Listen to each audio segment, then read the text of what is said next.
As you can notice, I'm here alone.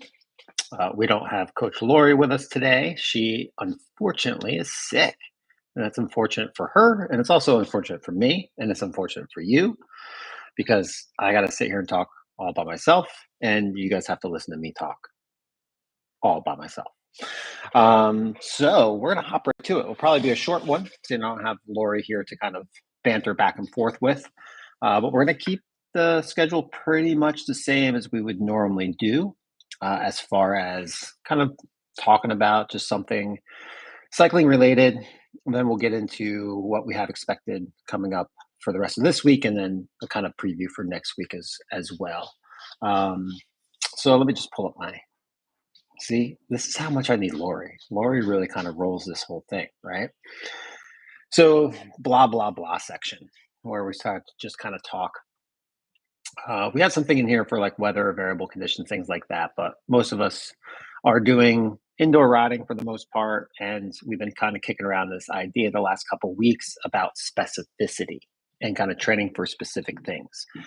And so I kind of want to delve into that because I feel like, good morning, Maggie and Larry. What's going on? It's just me. I don't know if you saw, but Lori's not here.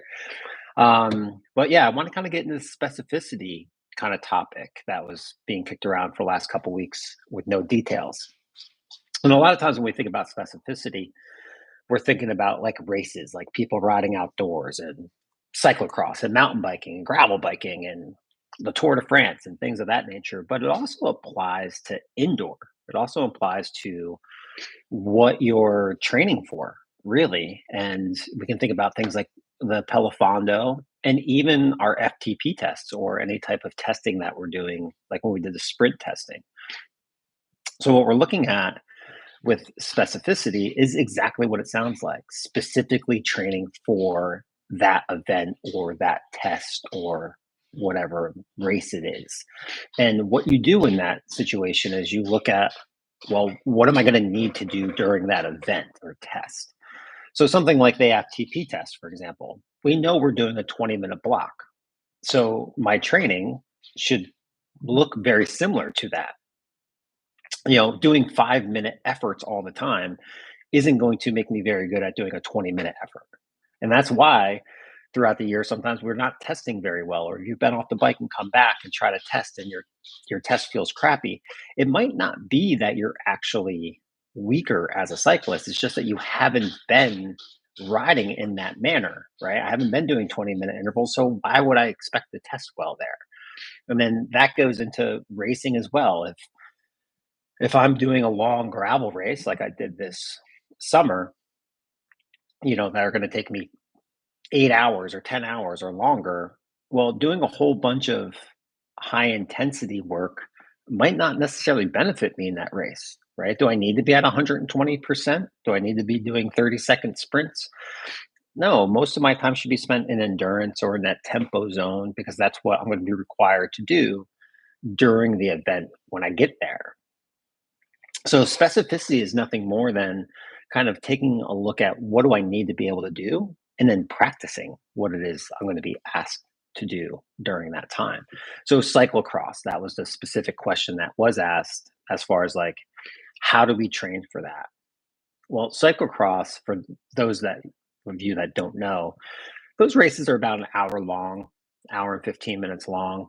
It's on somewhat of a road bike, gravel bike, and it's on grass. So it's kind of like this, think about like being a kid riding around your backyard kind of thing. That's what cyclocross is. Sometimes you got to run upstairs and hop over barriers and things like that. Cyclocross is very anaerobic, very 1 minute power oriented, but repetitively. So like you're going to go hard for a minute or so, and maybe you get like a 30-second little break as you do a small little downhill, and then you got to go hard again and then pull back and go hard again. It's very similar to mountain biking is that way as well. So our sprint challenge in the summer was actually probably pretty good type training for that. Hard effort, recover, hard effort, recover. We're kind of working that 1 minute power area, letting the body learn how to recover quickly from that and doing it again. A lot of it is about getting your system ready for that, but a lot of it's about getting your mental capability ready for that. And that's the other thing too when we look at FTP testing, which we all have coming up Well, some of us are going to choose the FTP test next weekend, right? So much of testing is about physiologically where we are, metabolically where we are, but it's also a lot about mentally where we are. Can you push through these sections, right? The more that we do something, the better we get at it. So if I'm in these hard moments, how do I treat myself? So everyone's done an FTP test. We all know, like at minute 7 to like minute 16, right? Like that window for me, it's really 7 to 12. That, 4 or 5 minute window for me is the worst because 7 minutes in, I'm already tired. I'm like, God, I got 13 more minutes of this. There's no way I want to quit at minute 7, 8, 9, 10, 11. I am fighting myself, and it's not physical, it's mental. So doing these intervals that we're doing these last couple weeks, these 20-minute blocks, these 10-minute blocks are helping us prepare for that moment where it's hard.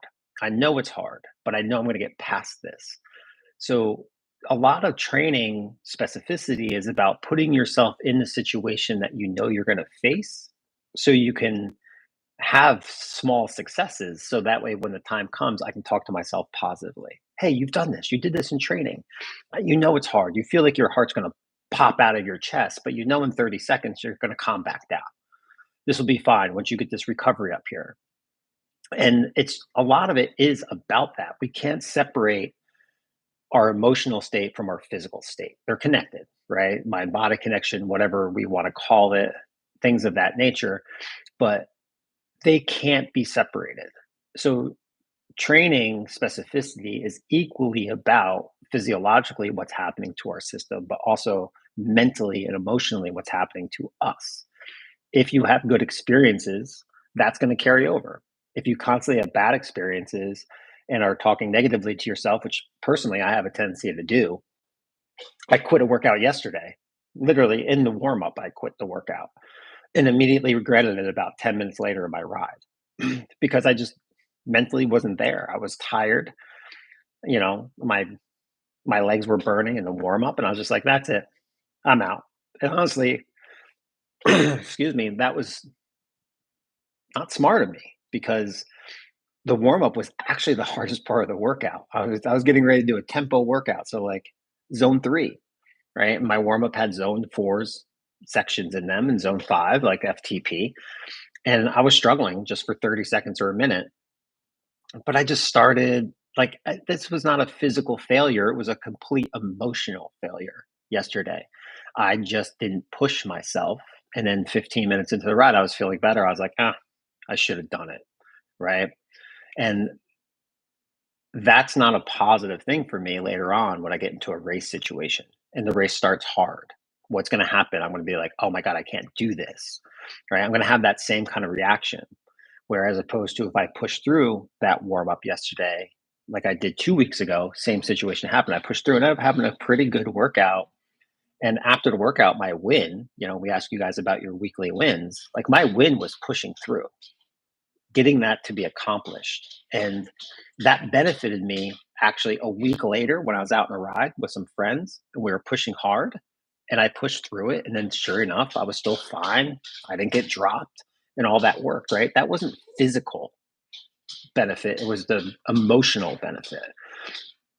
So when I look at specificity, that's what I look at personally as a coach. What are you going to face during that event, during that challenge? What are you going to face physically? How do we build a program or a workout to challenge you in those aspects? But also, what are you going to face emotionally? Where do you have a tendency to break down? Where are your weaknesses emotionally? How do we challenge those in your workout, but not only challenge them, but how do we get you to recognize them that you're being challenged at that time and to make sure you're being kind to yourself at that time, work through it. Because if we keep caving to it, we're going to cave to it when it matters most during that event or during that test. So, specificity covers so many things that it's kind of hard to cover it here, but it also makes it very easy, right? In the fact of it covers so many things that there's pretty much no way you can do specificity wrong, right? Yes, maybe physiologically this isn't the best workout for me to do for my event, but maybe emotionally it is. And if emotionally I'm strong, physically I'll be strong. And physically, if I'm strong, emotionally I'm probably going to be strong too, right? So let's just try to figure that part out as far as it comes to there. And what we really want to think about for us, is this is really the last week of hard work in our program, as next week is week 8. And, we should be culminating next week with whatever our goal event is. Some people will be doing Hincappy. Some people will be doing an FTP test. Some people are just going out and we're doing, Matt's birthday ride where we can do 41 miles or 41K or whatever it is that you decide to challenge yourself with for this challenge. So this week, as we're approaching these workouts, I really want you to, approach them in the way that we always do physically. But I also want you to think about it from the emotional aspect of it or the mental aspect of it, right? Tomorrow's workout is very similar to what an FTP test would be, right? Both on the Peloton side and on the road side, right? You know, this should be like a good, block of time where it's a work, right? I know for us on the roadside tomorrow, we are doing basically 20-minute blocks and we're doing surges within those blocks. And the idea of these surges is, this 20-minute block, we're kind of hanging out right around this 85%, 90%, low zone 4 effort, which is difficult. And then we're asking you to kind of push for 30 seconds and then kind of settle right back down, not take a break after that push, but settle back to that 90%, 85%. That's taxing. It's hard, right? Because our heart rate's going to spike during that time. We're going to get back and we're going to maybe feel like we can't do it.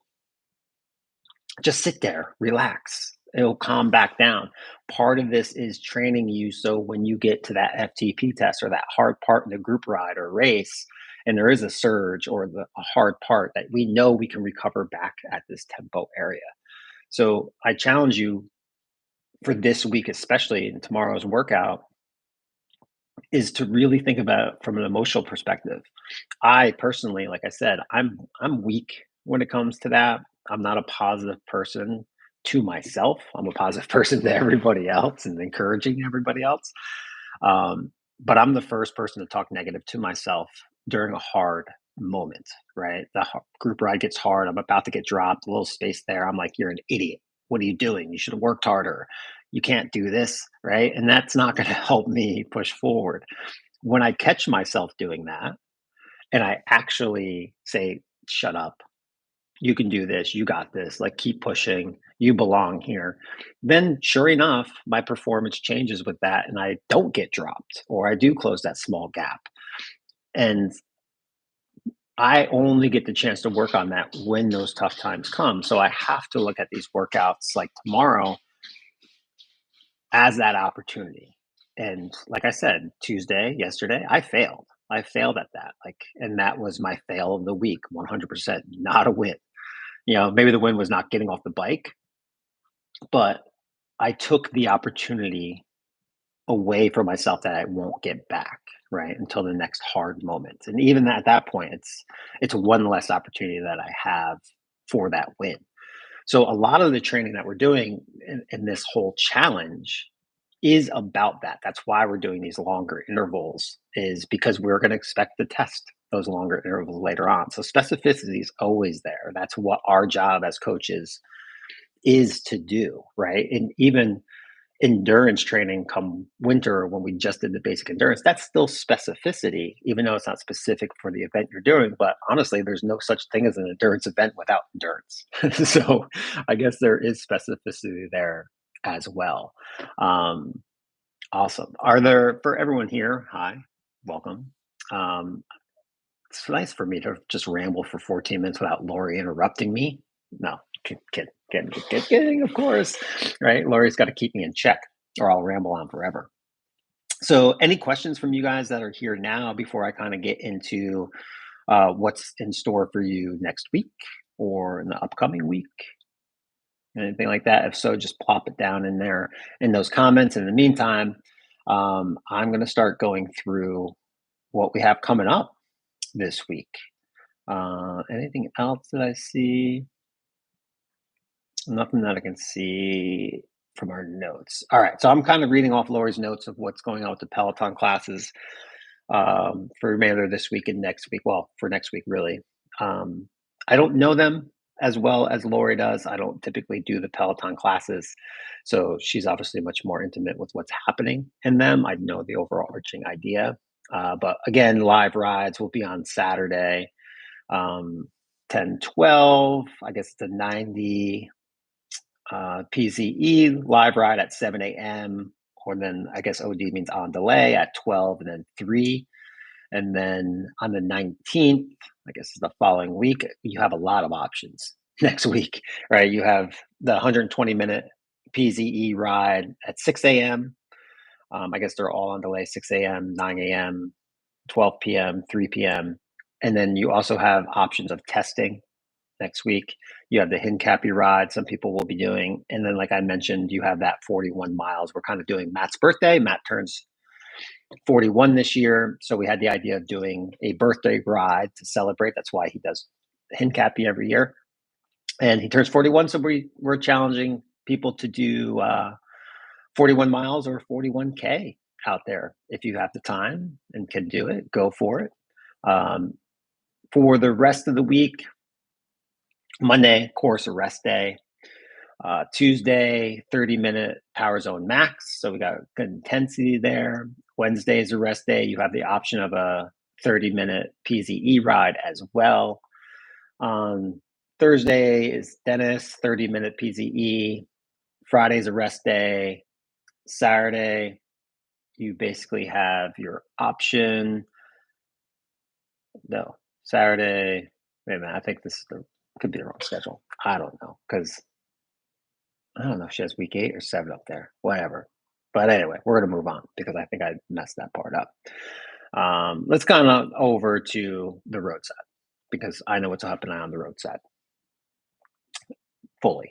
So tomorrow, like I mentioned, is a pretty tough ride.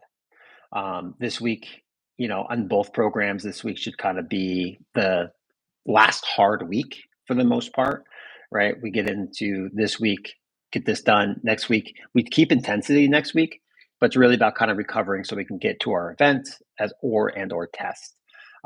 So it is a hard ride tomorrow for sure, especially for the road people.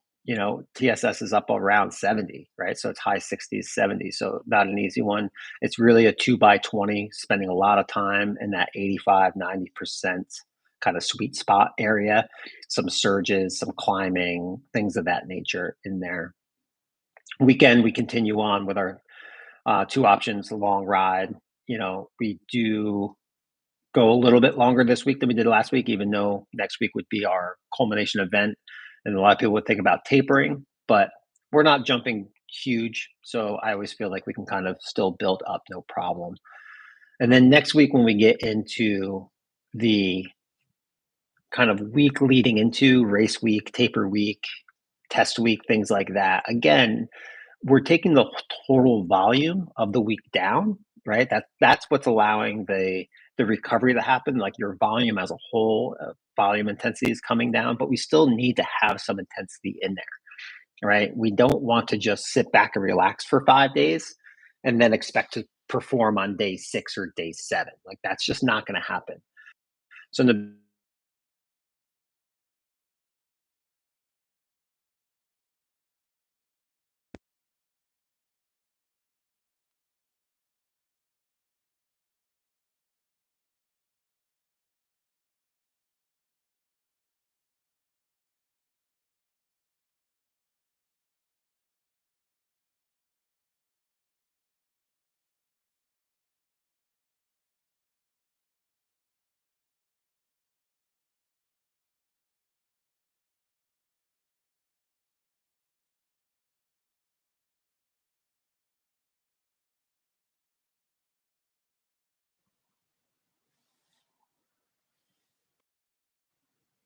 hold on. Did you guys lose me?